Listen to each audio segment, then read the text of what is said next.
જય Shri Krishna my dear VBN members, હું છું તમારો તપોમુનિ.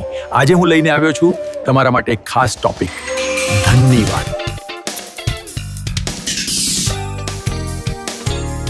પ્રોફેશનલ નેટવર્કિંગમાં સફળ થવા માટે શું જરૂરી છે? હોશિયારી? મહેનત? હા, એ બધું જ. પણ એક એવી શક્તિ છે જે આ બધાથી ઉપર છે અને જેને આપણે ઘણીવાર અવગણીએ છીએ. એ છે સાતત્ય. ચાલો આજે આ શક્તિને ઊંડાણપૂર્વક સમજીએ. આ એક વાક્ય બરાબર યાદ રાખી લેવા જેવું છે. દુનિયા પ્રતિભાશાળી લોકોથી ભરેલી છે, જેઓ શરૂઆત તો જોરદાર કરે છે પણ પછી ક્યાંક ખોવાઈ જાય છે. પણ જે લોકો સતત ધીરજપૂર્વક પ્રયત્ન કરતા રહે છે એ જ લાંબી રેસના ઘોડા સાબિત થાય છે. કારણ કે જ્યારે પ્રતિભા થાકી જાય છે ત્યારે સાતત્ય જ કામ આવે છે. તો આપણે જે આ સાતત્યની વાત કરી રહ્યા છીએ એનો ખરેખર અર્થ શું છે? નેટવર્કિંગના સંદર્ભમાં એ આટલું બધું મહત્વનું કેમ છે? ચાલો આ સિદ્ધાંતને જરા ખોલીને જોઈએ. સૌથી પહેલાં તો એ સમજવું જરૂરી છે કે નેટવર્કિંગ કોઈ એક બે મીટિંગનો ખેલ નથી. એ એક બહુ લાંબી પ્રક્રિયા છે. તમે એને એક છોડ ઉછેરવા જેવું સમજી શકો. શું એક દિવસ પાણી આપવાથી છોડ મોટો થઈ જાય? ના, ખરું ને? એને રોજ થોડું ધ્યાન આપવું પડે છે. બસ સંબંધોનું પણ એવું જ છે. તો રોજિંદા વ્યવહારમાં આ સાતત્ય દેખાય કેવું? એ કોઈ મોટી વાત નથી. એ નાની આદતો છે.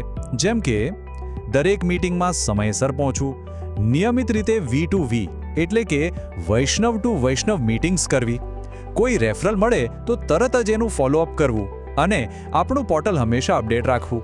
બસ આટલું જ. સાચું કહું તો આમાંથી એક પણ કામ કદાચ બહુ ગ્લેમરસ કે આકર્ષક નથી, પણ સફળતાની ગેરંટી આ નાની નિયમિત ક્રિયાઓમાં જ છુપાયેલી છે. શક્તિ કોઈ એક મોટા ધડાકામાં નથી, પણ નાના કામોના સતત પુનરાવર્તનમાં છે. ચાલો આ વાતને એક સરળ ઉદાહરણથી સમજીએ. એક નાનકડી વાર્તા છે બે સભ્યોની, જેમના કામ કરવાની રીત એકબીજાથી તદ્દન અલગ હતી. એક હતા પ્રસંગોપાત સભ્ય. એ ક્યારેક હાજર હોય ક્યારેક ગાયબ, એમની સક્રિયતાનું કોઈ ઠેકાણું નહીં. અને બીજી તરફ હતા સાતત્યપૂર્ણ સભ્ય. એ બહુ દેખાડો નહોતા કરતા, બસ ચૂપચાપ નિયમિતપણે કોઈ પણ ફરિયાદ વગર પોતાનું કામ કર્યા કરતા હતા. તો વિચારો એક વર્ષના અંતે શું થયું હશે? જે સાતત્યપૂર્ણ સભ્ય હતા એ ધીમે આખા ગ્રુપમાં સૌથી વધુ વિશ્વાસપાત્ર વ્યક્તિ બની ગયા. કેમ?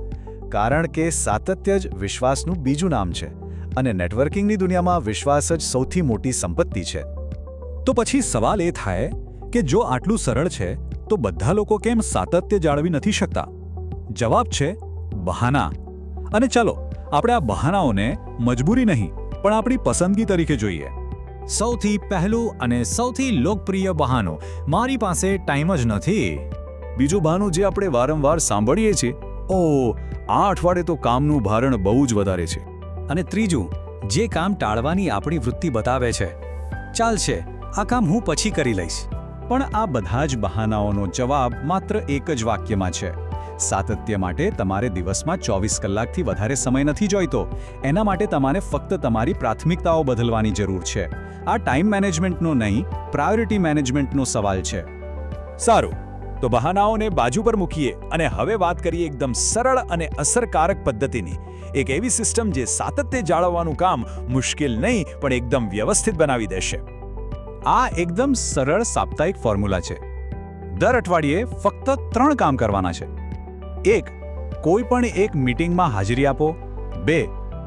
V2V એટલે કે વૈષ્ણવ ટુ વૈષ્ણવ મીટિંગ કરો. અને 3. ઓછામાં ઓછો એક ફોલોઅપ કોલ કરો. બસ આટલું જ. આને 52 અઠવાડિયા સુધી સતત કરો અને પછી જુઓ કમાલ. એક વાત બરાબર સમજી લેજો, સાતત્ય કોઈ જાદુઈ છડી નથી. એ ધીમે કામ કરે છે.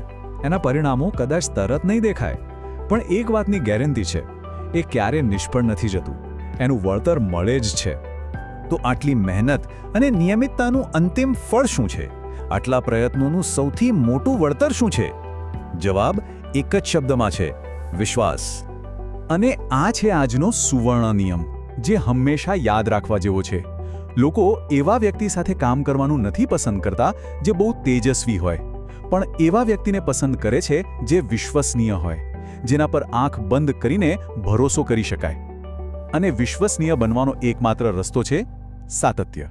તો અંતમાં આ એક સવાલ આપણે સૌએ પોતાની જાતને પૂછવાનો છે. આપણે આપણા નેટવર્કમાં કેવી પ્રતિષ્ઠા બનાવી રહ્યા છીએ? પ્રસંગોપાત ચમકનારા તેજસ્વી તારાની, કે પછી હંમેશા ભરોસો કરી શકાય તેવા વિશ્વસનીય સાથીની? પસંદગી આપણી છે.